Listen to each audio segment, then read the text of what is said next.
क्या तुमने कभी किसी से प्यार किया? क्या तुमने किसी को दिल दिया? क्या उसने पलट के तुम्हें प्यार किया? का बोल रहे? पीछे देखो। जानू तू एजिगिया हमार बियाह होता कपार पीटे जब बैठ के कराला बैजाला।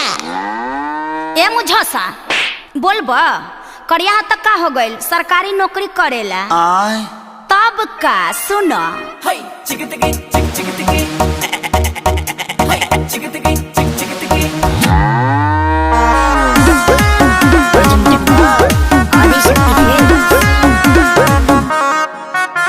दरोगा तोहर बाबू तू रह गइल बेकार हारे हारे हारे हम सनम तुमसे हार कोई हाली कहे कि सरकारी नौकरी ले लो दरोगा तोहर बाबू तू रह गइल बेकार हारे हारे हारे हम सनम तुमसे हार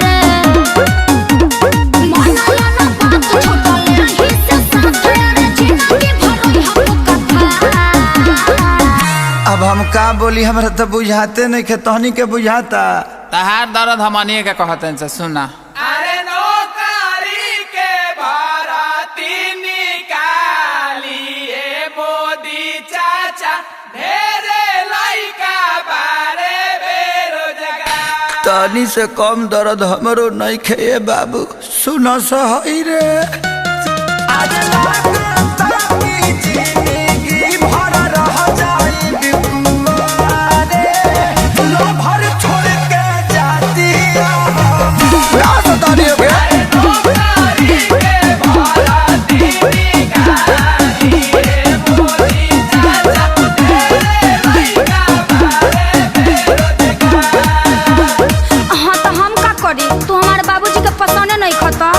अरे तो तोरा बाबूजी के हमारा पर रहे के बा कि तोरा रहे के बा? अरे हमरे रहे के बा लेकिन बोला तू ही का करी।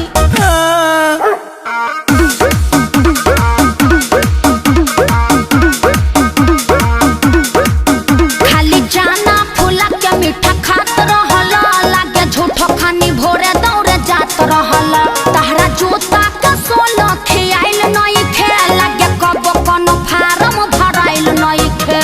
अरे हम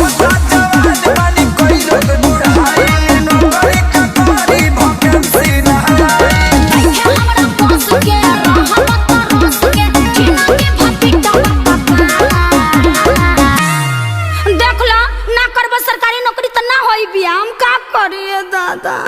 अरे तो एगो हम ही बनी सरकारी नौकरी के चक्कर में कितना लोग के चूर छोड़ता।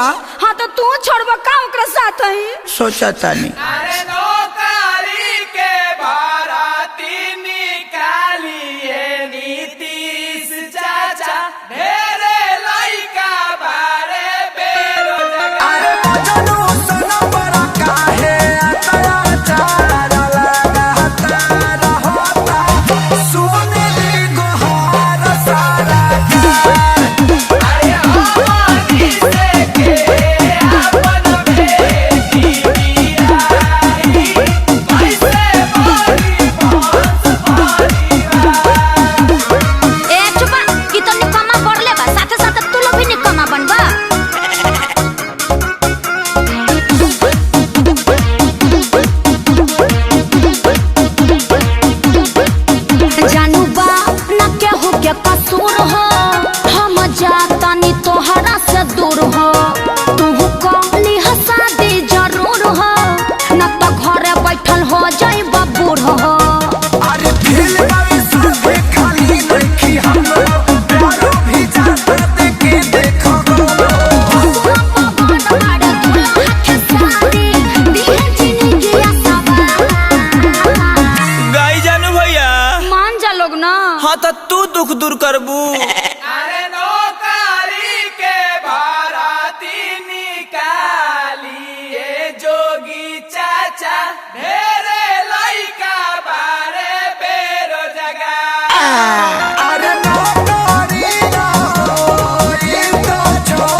होई हो? अब मारे मुँह के परी। हाँ, ई रहन रही तो कबो माथे मोर ना चढ़ी।